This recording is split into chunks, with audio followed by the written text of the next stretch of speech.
Պարոն վարչապետ, դուք անդրադառնալով այն մեկնաբանություններին, որ այս օրերին հնչում են, որ դուք խախտում եք ըստ էության սահմանադրություն օրենքները միջամտելով եկեղեցու գործերին, դուք մեջ բերեցիք սաղմոսներ, սաղմոսով պատասխանեցիք, բայց վարչապետի լիազորությունները կարգավորվում են սահմանադրությամբ եւ օրենքներով, որոնք ըստ էության հստակ սահմանում են վարչապետի լիազորությունները։ Հիմա դուք իսկապես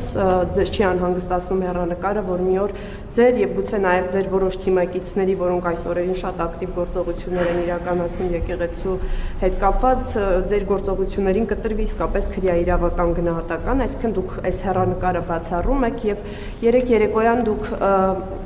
հրապարակեցիք հերթական ռելիզը հաղորդագրությունը, չգիտեմ դուք ոնց դա կանվանեք, որ կայացել է խորհրդի նիստ, որը ձևավորել եք 10 հոգևորականների հետ եւ այնտեղ նշվեց, որ փաստորեն ճանապարհային քարտեզը, որը մինչեւ այդ եք արդեն ներկայացրել, դրա իրականացման անցնցում իրականացման հետ կապված որոշումներ են ընդունվել, եթե ես ճիշտ եմ մեջբերում, հնարավոր է մանրամասնեք ինչ որոշումներ եք կայացրել եւ ինչ եք պատրաստվում անել, ըստ էության կաթողիկոսը մի քանի անգամ այս ընթացքում ակնարկել է, որ նա հեռանալու մտադրություն չունի, դուք շարունակում եք նույն օրակարգը, ինչ գործողությունների եք պատրաստվում դիմել հոգևորականների հետ եւ որտեղ է այդ նիստը տեղի ունեցել։ Դելի վարչապետի կեցավայրում է տեղի ունեցել նիստը։ Տեսեք, վարչապետի լիազորությունների հետ կապված ես ուղղակի քանի որ ձեր հարցի մասին նախապես չգիտեի, չեմ պատրաստվել, բայց ես օրինակ որտեղ է գրած վարչապետի այնտեղ որտեղ գրած է վարչապետի լիազորությունների մասին, օրինակ վարչապետը լիազորություն ունի բրիֆինգ անելու։ Կա գրած վարչապետի լիազորությունների մեջ, որ վարչապետը չէ, մի րոպե ունի, հա, հələ մի հատ կնայենք, հետաքրքիր է, որտեղ է ֆիքսված, որ վարչապետը ինքն էլ ամեն շաբաթ բրիֆինգ անելու իրավունք ունի, լրագրողների հարցերին պատասխանելու իրավունք ունի։ Ես նկատի ունեմ, կառավարություն վարչապետը ես կարծում եմ, որ երկրի հանրային նշանակություն ունեցող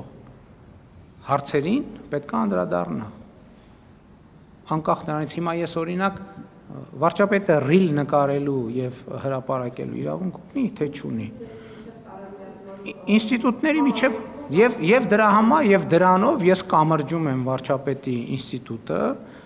կամրջում եմ քաղաքացու ինստիտուտի հետ, կամրջում եմ Հայաստանյաց առաքելական Սուրբ եկեղեցու հետևորդի ինստիտուտի հետ, կամրջում եմ նոր կտակարանի ինստիտուտի հետ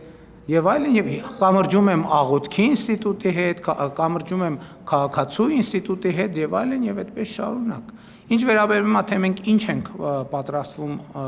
անել, ասում եք, որ Կտրիչ Ներսիսյանը հեռանալու մտադրություն չունի, մենք պատրաստվում ենք այնպես անել, որ ինքը իր մտադրությունը փոխի։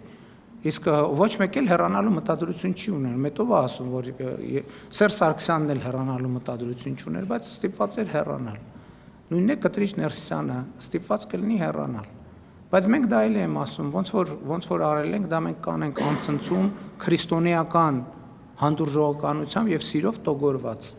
Եվ այն դեպքերում դուք նկատել եք, այնտեղ որտեղ ես հետահայաց ինքնահայեցվել եմ եւ տեսել եմ, որ մենք այդ քրիստոնեական հանդուրժողականության եւ սիրո ուղուց շեղվել ենք, ես դրա համար հրապարակային ներողություն եմ խնդրել, պատասխանատվություն եմ կրել եւ այդ թվում արդեն բազմիցս Հայաստանյաց առաքելական Սուրբ Եկեղեցու խորանի առաջ ծնկի եմ գալիս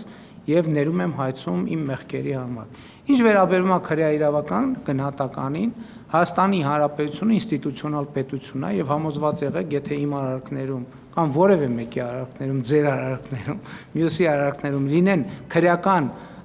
պատասխանատվության կամ քրեական օրենսգրքի արձագանքի ենթակա արարքներ, դրանք իրենց արձագանքը անպայման կստանան։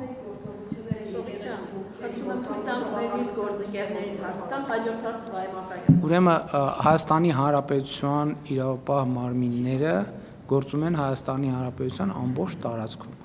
Դուք խոսում եք օրենքից, որևէ օրենքում գրված չի, որ իրավապահ մարմինները տենց տեղ կա, որ չեն կարող մտնել կամ իրավապահ մարմինների մտնելու կարգ գոյություն չունի։ Այդ ամեն ինչը տեղի ունենում օրենքով սահմանված կարգով։ Եվ ինչ որևէ մեկ ուզում ասի, որ Հայաստանի Հանրապետությունում կա տարածք, որտեղ Հայաստանի Հանրապետության օրենքը չի գործում, ոչ, ես համաձայն չեմ այդ ձևակերպման հետ։